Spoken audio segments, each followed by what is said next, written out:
사돈 온다고 쫓겨난 시아버지 알고 보니 국가가 모시는 전설의 영웅.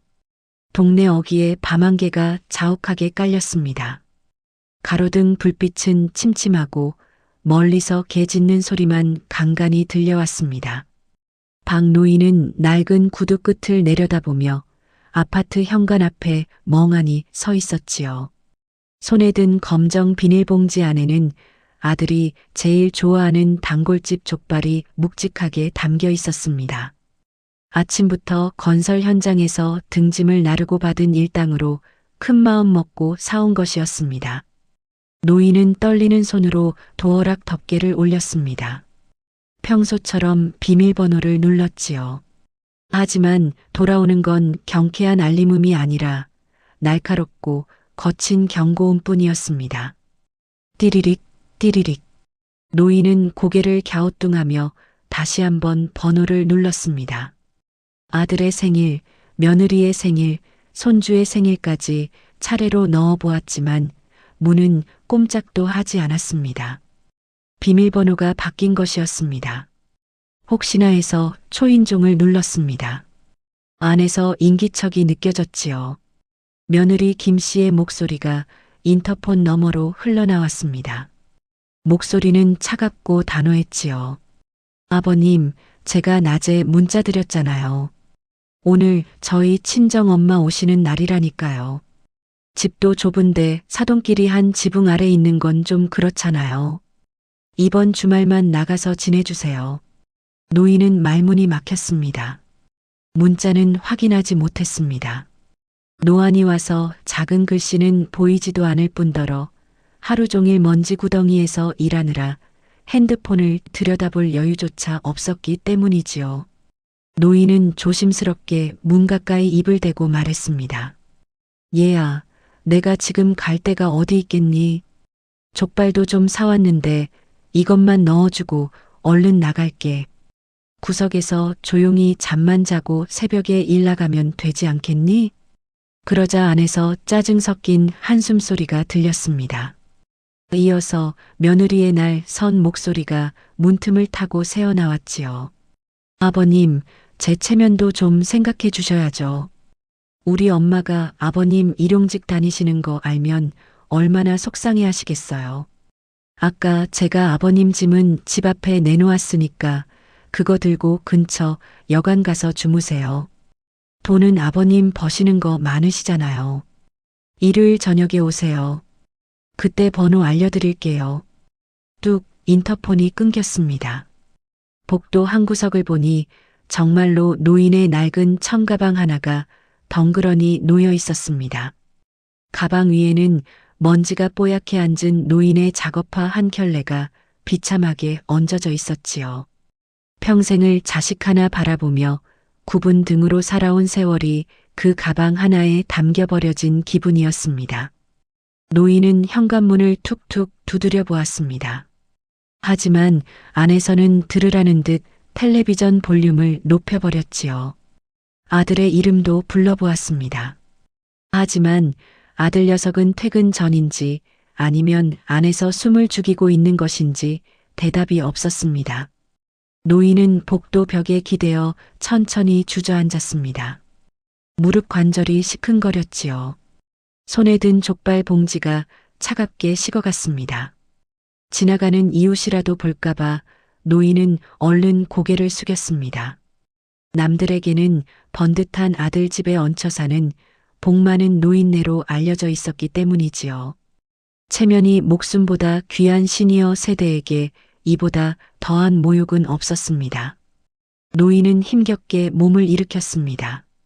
낡은 가방을 어깨에 메고 식어버린 족발 봉지를 챙겼습니다. 엘리베이터 거울에 비친 자신의 모습은 초라하기 그지없었지요. 흙먼지가 묻은 바지와 여기저기 터진 점퍼. 며느리가 왜 자신을 부끄러워하는지 알 것 같으면서도 가슴 한구석이 칼로 베인 듯 아려왔습니다. 아파트 단지를 벗어나자 찬 바람이 옷깃을 파고들었습니다. 노인은 갈 곳 없는 발걸음을 옮기며 어두운 골목으로 향했습니다.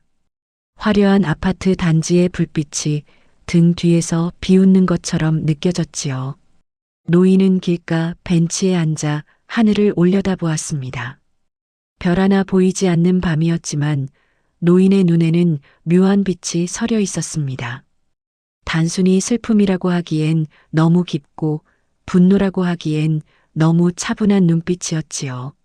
노인은 주머니 속에서 아주 오래된 다 낡은 지갑을 꺼냈습니다. 그 안에는 일당으로 받은 10,000원짜리 몇 장과 함께 모서리가 다 닳아버린 사진 한 장이 들어 있었습니다. 젊은 시절 제복을 입고 빳빳하게 서 있는 자신의 모습이었지요. 노인은 사진을 조용히 쓰다듬으며 혼잣말을 내뱉었습니다.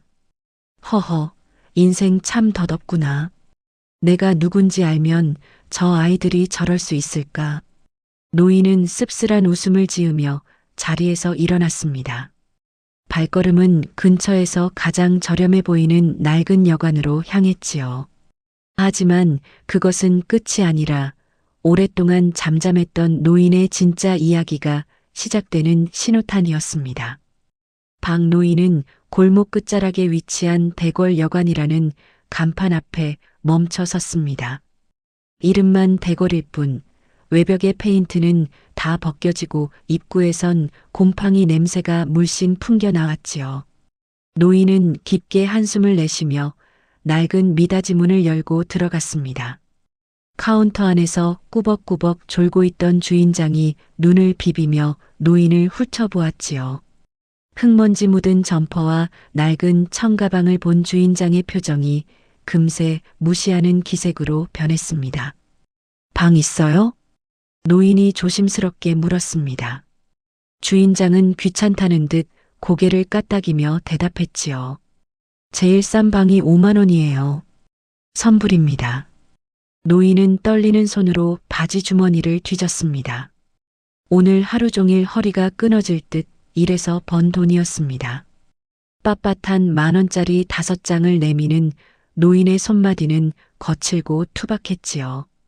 주인장은 돈을 낚아채듯 가져가더니 낡은 열쇠 하나를 탁자 위에 던졌습니다.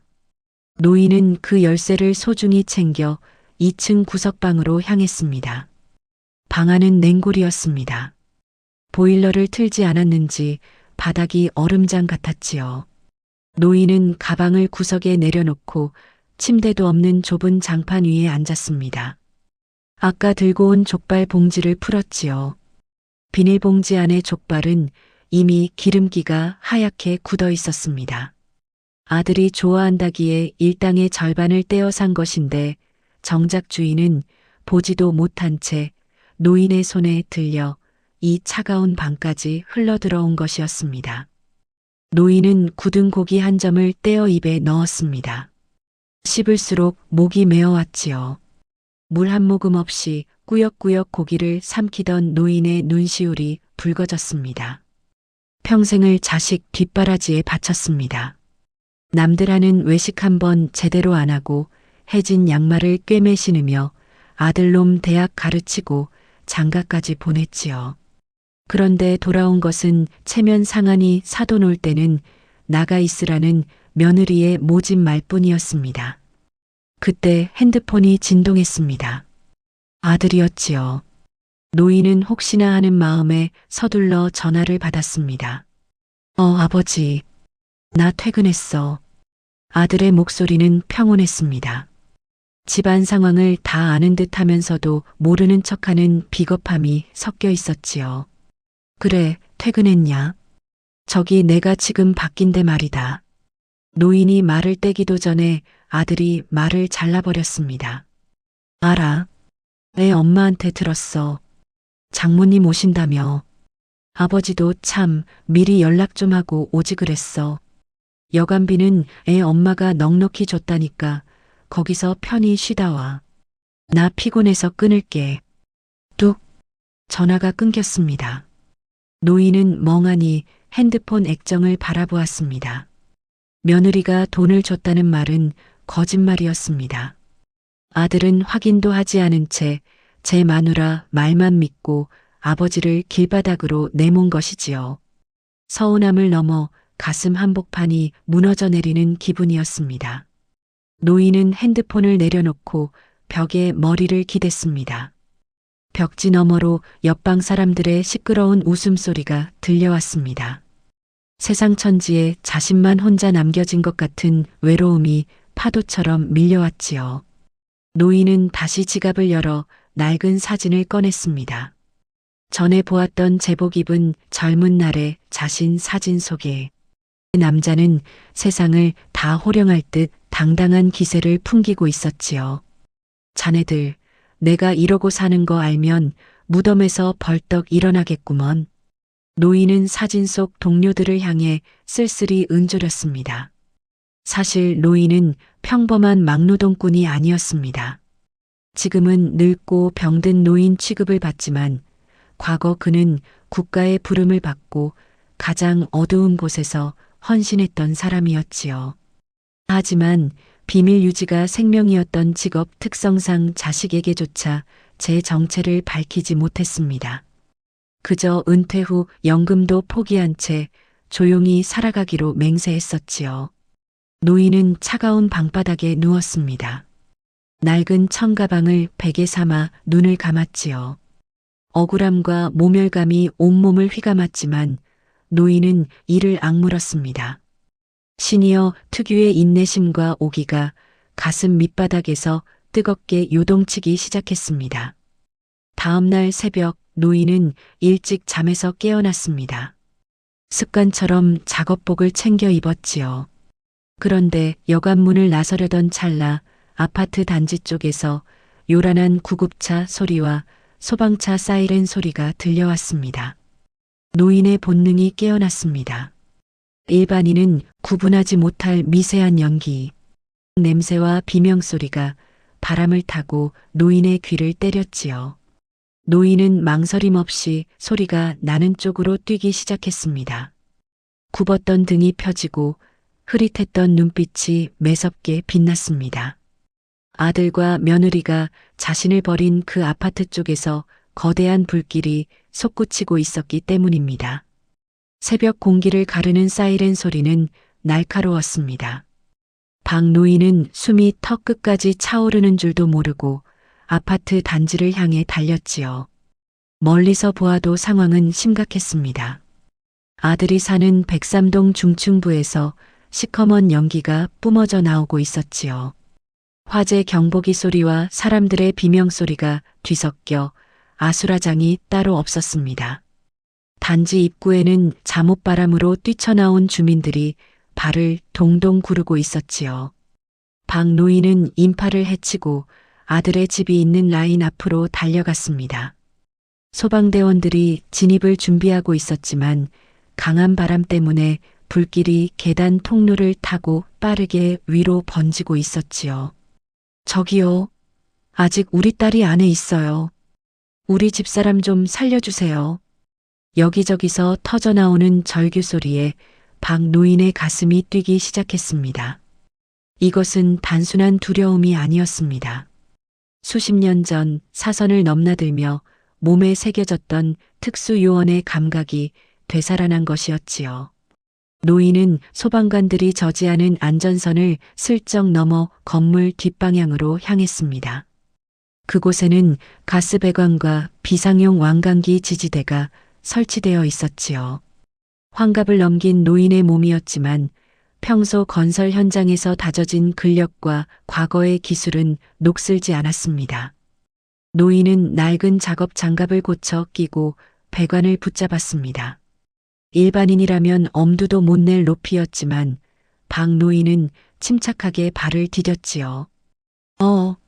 저 할아버지 봐. 저기 올라가신다. 밑에서 지켜보던 주민들이 경악하며 소리쳤습니다. 소방관들도 당황해서 확성기로 내려오라고 소리를 질렀지요. 하지만 박 노인은 뒤도 돌아보지 않았습니다.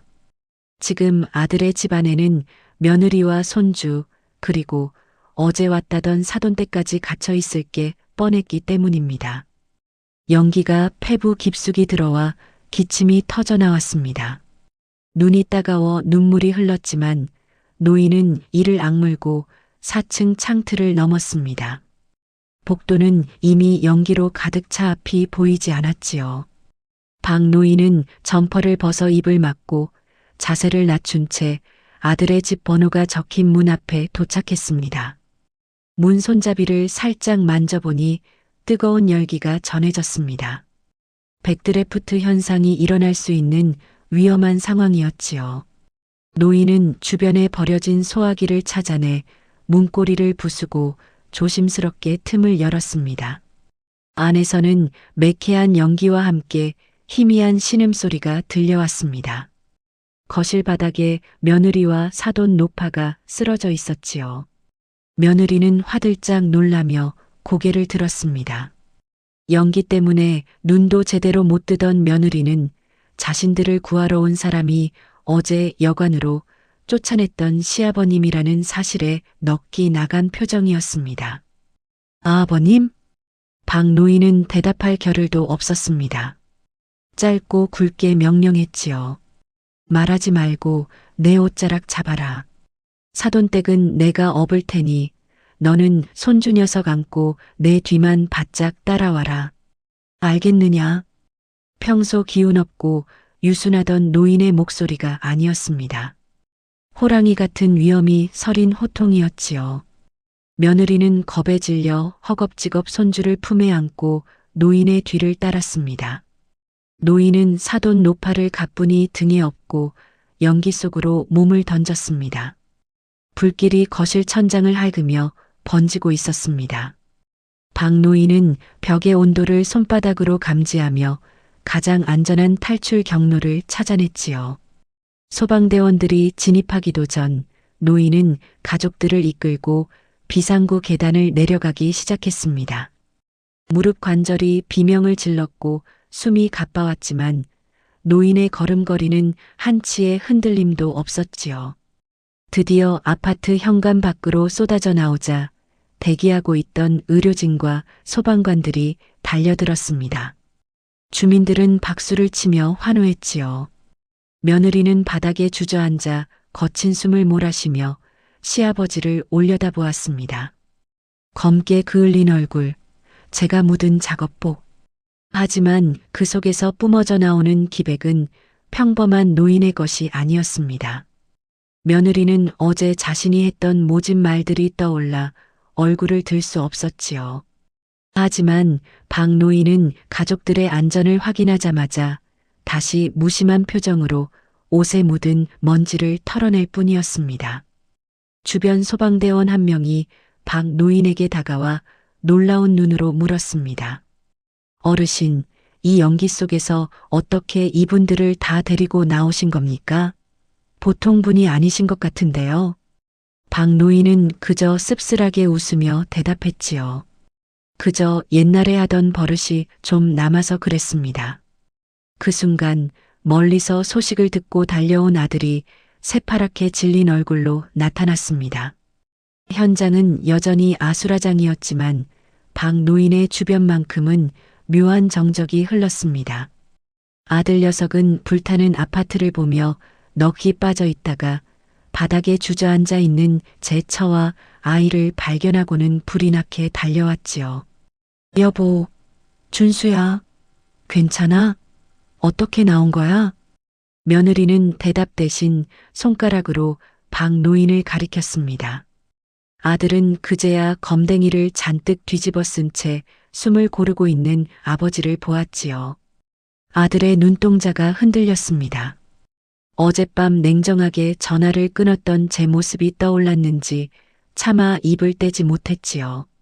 그때 현장을 지휘하던 소방서 구조대장이 박 노인에게 다가왔습니다. 그는 노인의 손과 걸음걸이를 유심히 살피더니 조심스럽게 말을 건넸습니다. 어르신, 실례지만 실전 경험이 있으신 분입니까? 일반인이 이 연기 속에서 백드래프트를 피하며 인명구조를 하는 건 불가능에 가깝습니다. 특히 그 매듭법 아까 사돈 어른 업으실 때 쓰신 거 우리 특수구조대에서 쓰는 방식 아닙니까? 박 노인은 짐짓 모르는 척하며 낡은 작업 장갑을 주머니에 찔러 넣었습니다. 에이, 무슨 막노동판에서 짐 묶을 때 쓰던 버릇이지요. 별거 아닙니다. 하지만 노인의 부인에도 불구하고 주변 분위기는 묘하게 돌아갔습니다. 소방관들이 수군대기 시작했고 구경하던 주민들도 박 노인을 보는 눈빛이 달라졌지요. 아들은 그제야 아버지를 부축하며 물었습니다. 아버지, 정말 괜찮으세요? 어디 다치신 데는 없으시고요? 박 노인은 아들의 손을 조각상처럼 차갑게 뿌리쳤습니다. 그리고는 며느리와 눈을 맞추었지요. 며느리는 고개를 푹 숙인 채 부들부들 떨고 있었습니다. 노인은 나직하게 말했습니다. 사람 목숨 붙어 있으면 된 거다. 사돈댁 모시고 어서 병원부터 가봐라. 그때였습니다. 단지 입구에 검은색 세단 2대가 급하게 멈춰 섰습니다. 차에서 내린 사내들은 짙은 양복 차림의 귀에는 이어폰을 꽂고 있었지요. 그들은 주변 경찰들의 제지를 가볍게 무시하고 곧장 박 노인이 있는 쪽으로 걸어왔습니다. 사내들 중 가장 앞장선 중년 남자가 박 노인 앞에 멈춰 서더니 허리를 90도로 꺾어 정중하게 인사를 건넸습니다. 팀장님, 여기서 뵙게 될 줄은 몰랐습니다. 사고 소식 듣고 근처에 있다가 급히 달려왔습니다. 주변은 찬물을 끼얹은 듯 조용해졌습니다. 아들과 며느리는 귀를 의심했지요. 팀장님이라니. 일용직 막노동이나 전전하던 아버지가 저런 위압감 넘치는 사람들에게 머리 숙여 인사를 받는 모습은 상상조차 해본 적 없었기 때문입니다. 박 노인은 미간을 찌푸리며 사내를 쳐다보았습니다. 자네, 여긴 왜 왔나? 난 이제 죽은 사람이나 다름없다고 했을 텐데. 아무리 그래도 이런 큰 화재 사고에 팀장님이 직접 움직이셨다는데 저희가 가만히 있을 수 있겠습니까? 몸은 좀 괜찮으십니까? 양복 입은 사내가 건넨 말에 아들이 끼어들었습니다. 저기 실례지만 누구신데 저희 아버지한테 이러시는 겁니까? 팀장이라니요? 중년 사내는 아들을 차가운 눈빛으로 한번 훑어보더니 박 노인의 눈치를 보며 짧게 대답했습니다. 국가중요시설 보안자문위원님을 모시러 온 사람들입니다. 더는 말씀드리기 곤란하군요. 박 노인은 귀찮다는 듯 손을 내저었습니다. 여기서 이럴 거 없다. 얘들아, 병원이나 가봐라. 나는 이 사람들하고 잠시 볼 일이 있다. 박 노인은 아들이 잡을 새도 없이 검은 세단에 올라탔습니다. 차문이 닫히고 차가 미끄러지듯 단지를 빠져나갈 때까지 아들과 며느리는 그 자리에 망부석처럼 서서 멀어지는 뒷모습만 바라보았지요. 아버지가 일용직 노동자인 줄만 알았던 그들에게 방금 본 광경은 세상이 뒤집히는 것보다 더 큰 충격이었지요. 박 노인의 숨겨진 과거 조각들이 하나둘씩 수면 위로 떠오르기 시작한 순간이었습니다. 검은 세단이 도착한 곳은 시내의 한적한 정부 청사별관이었습니다. 박 노인은 익숙한 듯 건물 안으로 발을 들였지요. 그곳에는 이미 백발이 성성한 노신사 한 명이 기다리고 있었습니다. 그는 과거 박 노인과 함께 사선을 넘나들었던 정보국 퇴역 국장이었지요. 박 팀장, 자네 성격 여전하군. 화재 현장에서 사람을 구했다는 보고를 듣고 바로 자네인 줄 알았네. 박 노인은 낡은 점퍼를 벗으며 소파에 깊숙이 앉았습니다. 국장은 서류 한 뭉치를 내밀었지요. 그 서류에는 박 노인의 진짜 경력이 빼곡히 적혀 있었습니다. 과거 국가 대테러 특수 임무 수행 1세대, 훈장 수여만 5번, 그리고 은퇴 후에도 국가보안자문으로 등록된 1급 기밀인물. 그것이 박 노인의 진짜 얼굴이었습니다. 자네가 자식들 생각해서 정체를 숨기고 일용직으로 산다는 건 알았지만 이건 너무하지 않나? 자네 아들 내외는 자네가 무슨 일을 하는지 전혀 모른다면서? 박 노인은 씁쓸하게 웃으며 대답했지요. 알아서 좋을 게 뭐가 있겠습니까? 그저 평범한 아버지로 기억되고 싶었을 뿐이지요. 그런데 오늘 보니 그 평범한 것도 참 어렵더군요. 그 시각 병원 응급실에 있던 아들과 며느리는 혼란에 빠져 있었습니다. 며느리는 아버지가 두고 간 낡은 청가방을 우연히 열어보게 되었지요. 가방 안에는 어제 보았던 낡은 사진 외에도 빛이 바랜 붉은색 수첩 하나가 들어 있었습니다. 그 수첩을 펼친 며느리의 손이 파들파들 떨렸습니다. 수첩 속에는 아버지가 수행했던 작전들의 기록과 함께 대통령 명의로 된 감사장 사본이 끼워져 있었지요.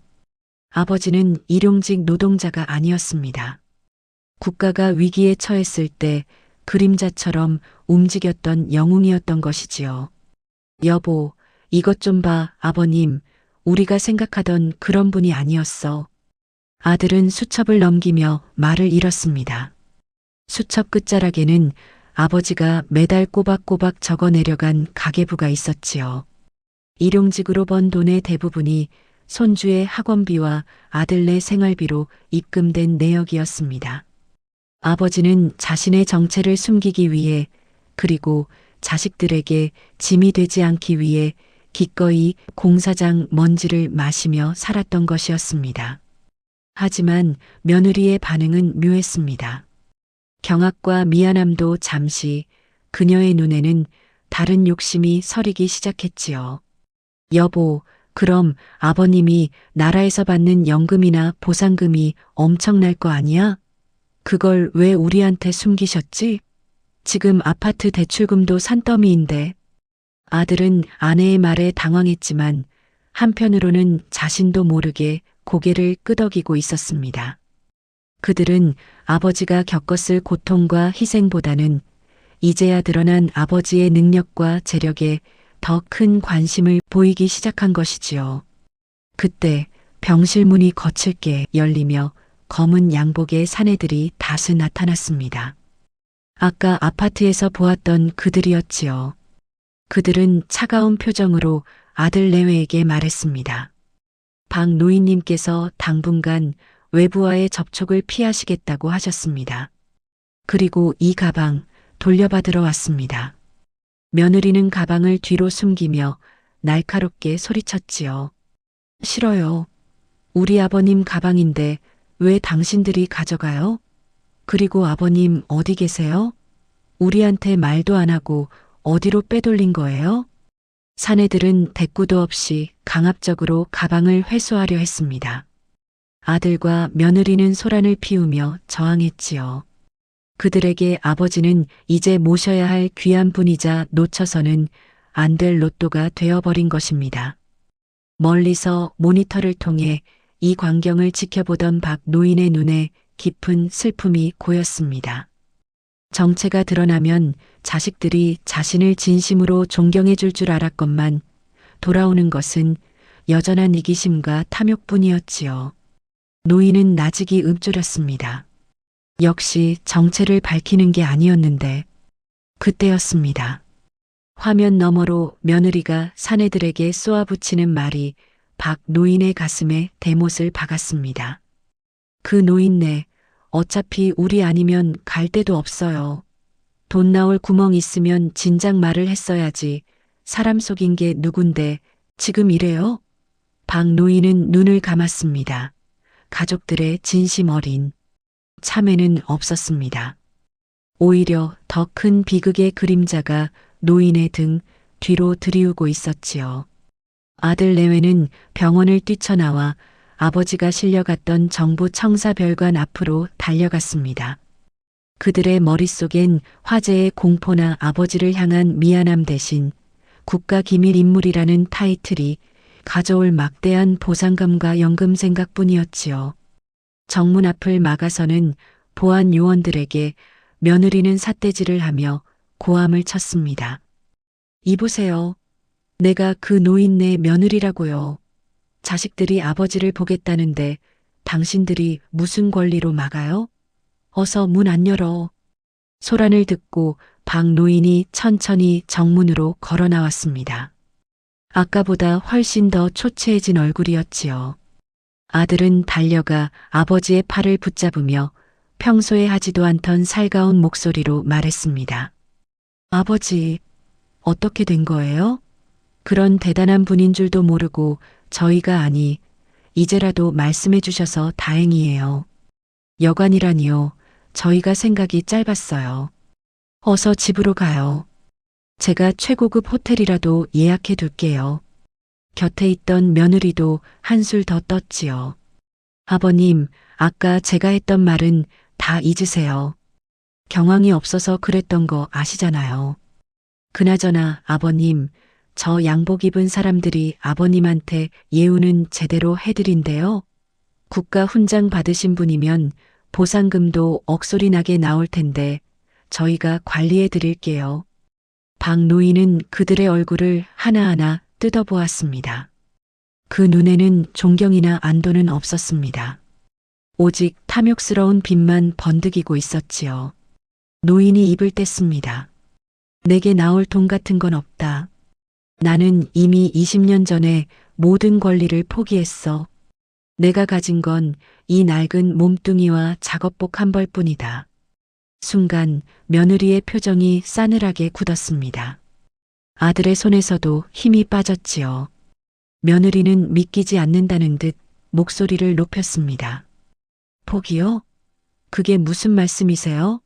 그 고생을 하고 나라를 지켰는데 돈을 포기하다니요. 아버님 미쳤어요? 우리 집 대출금이 얼마고 준수 학원비가 얼마인데 그걸 왜 아버님 마음대로 정해요? 아들도 옆에서 거들었습니다. 아버지, 그건 좀 아니죠. 저희 생각은 전혀 안 하신 거예요? 그동안 아버지가 공사장 다니면서 번푼 돈으로 생색내시더니 진짜 큰 거는 다 날려버리셨단 말입니까? 그때였습니다. 갑자기 검은색 대형 승합차 석 대가 청사 앞을 가로막으며 멈춰 섰습니다. 차에서 내린 이들은 아까 보았던 보안 요원들이 아니었지요. 험악한 인상의 사내들이 무기를 든 채 박 노인을 포위했습니다. 박 노인의 정체가 드러나자 과거 그에게 원한을 품었던 국외 범죄 조직의 잔당들이 움직이기 시작한 것이었습니다. 박진태 팀장, 오랜만이군. 내가 살아있다는 소문을 듣고 달려왔다. 괴한들의 우두머리가 냉소하며 다가왔습니다. 상황이 급박해지자 보안 요원들이 총을 꺼내 들었지만 괴한들은 이미 아들과 며느리를 인질로 잡은 뒤였습니다. 아, 살려주세요. 이게 뭐야? 며느리는 비명을 지르며 바닥에 주저앉았고 아들은 사시나무 떨듯 떨며 아버지에게 소리쳤습니다. 아버지, 저 사람들 아는 사람들이에요? 어서 어떻게 좀 해봐요. 죽게 생겼잖아요. 박 노인의 눈빛이 다시 매섭게 변했습니다. 하지만 괴한의 우두머리는 비열하게 웃으며 박 노인을 조롱했지요. 내가 그렇게 아끼던 자식들인가 본데 생각보다 질이 낮군. 내가 숨긴 비밀 장부의 위치를 말해라. 그렇지 않으면 내 자식들의 목숨은 여기서 끝이다. 박 노인은 능력을 숨기고 평범하게 살려 했지만 세상은 그를 가만두지 않았습니다. 능력을 알고도 여전히 돈 타령만 하던 자식들과 그 능력을 이용해 목숨을 위협하는 적들. 노인은 생애 가장 처참한 파국 앞에 서게 되었습니다. 며느리는 이 와중에도 아버지의 바짓가랑이를 붙잡고 울부짖었지요. 아버님, 돈이고 뭐고 장부 어디 있는지 빨리 말해요. 우리 죽으면 어떡할 거야. 박 노인은 하늘을 보며 길게 탄식했습니다. 그리고는 괴한들을 향해 천천히 걸음을 옮겼습니다. 노인의 주먹이 꽉 쥐어졌습니다. 이제 더 이상 숨길 것도 물러설 곳도 없었습니다. 사방이 적막에 휩싸였습니다. 괴한들의 칼날이 아들의 목등에 닿아 있었고 며느리는 공포에 질려 실성한 듯 횡설수수하고 있었지요. 박 노인은 괴한의 우두머리 앞에 멈춰 섰습니다. 노인의 눈에는 분노보다 더 깊은 형용할 수 없는 슬픔이 서려 있었습니다. 장부, 그런 건 없다. 내가 가진 건 오직 내 머릿속에 든 기억뿐이다. 박 노인의 목소리는 낮고 깔깔했습니다. 우두머리가 비웃으며 칼끝을 아들의 살에 밀어 넣었습니다. 아들의 목에서 핏방울이 한 방울 굴러떨어졌지요. 아버지, 제발요. 뭐든 말하세요. 죽기 싫어요. 아들의 비명에 박 노인은 눈을 감았습니다. 그리고는 천천히 자신이 평생을 바쳐 지켜온 비밀이자 자식들에게조차 말하지 못했던 진실을 꺼내놓기 시작했습니다. 시니어 시청자들의 가슴을 먹먹하게 할 노인의 진짜 속사정이었습니다. 내가 왜 연금을 포기하고 왜 너희를 속이며 공사판을 전전했는지 아느냐? 노인은 아들과 며느리를 번갈아 보았습니다. 30년 전 국가의 비밀 작전 중에 내 부하 셋이 전사했다. 그들은 나를 살리고 차가운 이국 땅에 묻혔지. 그들에겐 나 같은 아들도 너 같은 며느리도 없었다. 나는 그들의 시신을 찾아오는 조건으로 내 모든 기록을 지우고 평생 나올 연금을 그들의 유가족에게 돌렸다. 그것이 살아남은 자의 마지막 예의였느니라. 며느리의 눈이 휘둥그레졌습니다. 아들도 떨림을 멈추고 아버지를 바라보았지요. 내가 너희 집에서 구박을 받으면서도 공사판을 다닌 건 내 자식만큼은 부족함 없이 키우고 싶어서였다. 하지만 내가 나라에서 돈을 받는다는 걸 알면 너희가 그 돈에 기대어 나태해질까봐 혹은 내 과거의 적들이 너희를 찾아올까봐 나는 그저 가난하고 힘없는 아버지가 되기로 결심한 것이었어. 노인의 뺨을 타고 굵은 눈물 한 줄기가 흘러내렸습니다. 어제 며느리가 나를 문 밖으로 밀어낼 때 나는 속으로 울면서도 다행이라 생각했다.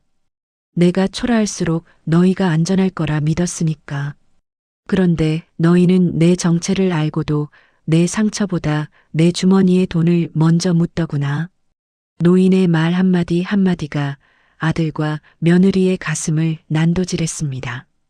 며느리는 아버지가 왜 그토록 낡은 옷만 입었는지, 왜 명절마다 좋은 선물 한 번 안 받고 돈만 보냈는지 비로소 깨달았습니다. 그것은 무능함이 아니라 숭고한 희생과 자식을 향한 지독한 사랑이었습니다. 괴한의 우두머리가 짜증난다는 듯 소리쳤습니다. 노인네가 잠꼬대를 하는군. 죽고 싶으냐? 그 순간 박 노인의 눈빛이 번뜩였습니다.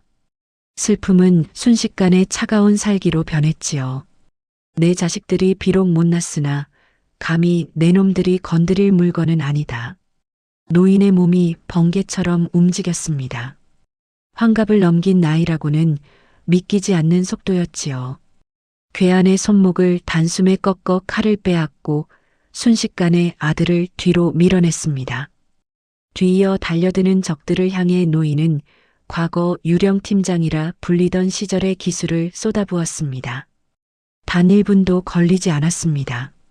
청사 앞마당에는 괴한들이 신음하며 쓰러졌고 박 노인은 숨을 거칠게 몰아쉬며 서 있었지요. 노인의 손등에선 피가 흐르고 있었지만 그는 아들을 먼저 살폈습니다. 아들은 바닥에 무릎을 꿇고 통곡하기 시작했습니다. 아버지 죄송해요. 제가 잘못했어요. 아버지가 어떻게 사셨는지도 모르고 저는 정말 나쁜 놈입니다. 며느리 역시 차마 노인의 얼굴을 보지 못하고 고개를 떨구었습니다. 돈에 눈이 멀어 영웅 같은 시아버지를 여관방으로 쫓아냈던 자신의 모습이 괴물처럼 느껴졌기 때문입니다. 하지만 노인은 그들을 원망하지 않았습니다. 그저 흙 묻은 손으로 아들의 머리를 한번 쓰다듬었을 뿐입니다. 됐다. 살았으면 된 거다. 노인의 뒷모습은 그 어느 때보다 거대해 보였고 동시에 한없이 쓸쓸해 보였습니다. 사건이 정리된 후 청사 앞에는 정적이 감돌았습니다. 뒤늦게 출동한 경찰들이 괴한들을 연행해 갔고 퇴역 국장은 박 노인의 어깨에 새 점퍼를 걸쳐 주었지요. 국장은 아들과 며느리가 들으라는 듯 큰 소리로 말했습니다. 박 팀장, 국가가 자네에게 큰 빚을 졌네. 자네가 거절했던 그 훈장과 보상금, 이제는 더 이상 거절하지 말게. 자네 가족들도 이제는 자네가 어떤 사람인지 알 권리가 있지 않나? 박 노인은 묵묵히 고개를 저으려다 옆에서 고개를 푹 숙인 채 어깨를 들썩이는 아들을 보았습니다. 그리고 처음으로 작게 고개를 끄덕였지요. 그것은 자식들에게 주는 마지막 기회이자 자신에게 주는 위로였습니다. 며칠 후 아들의 아파트 거실에는 묘한 긴장감이 흘렀습니다. 화재 청소가 끝난 집안에는 향긋한 음식 냄새가 가득했지요. 며느리는 정성껏 차린 밥상을 내어오며 박 노인 앞에 무릎을 꿇고 앉았습니다. 아버님, 제가 죽을 죄를 지었습니다. 아버님 마음이 어떠셨을지 감히 짐작도 못하겠어요. 여관으로 가시라고 했던 제 입을 찢고 싶습니다. 며느리는 눈물을 닦으며 진심 어린 참회를 쏟아냈습니다. 아들 역시 아버지의 거칠고 투박한 손을 꼭 잡았지요. 아버지, 저 이제 공무원 공부 그만두고 아버지처럼 정직하게 땀 흘려 일하겠습니다. 아버지 이름에 먹칠하지 않는 아들이 될게요. 이제 공사판 나가지 마시고 저희랑 같이 살아요.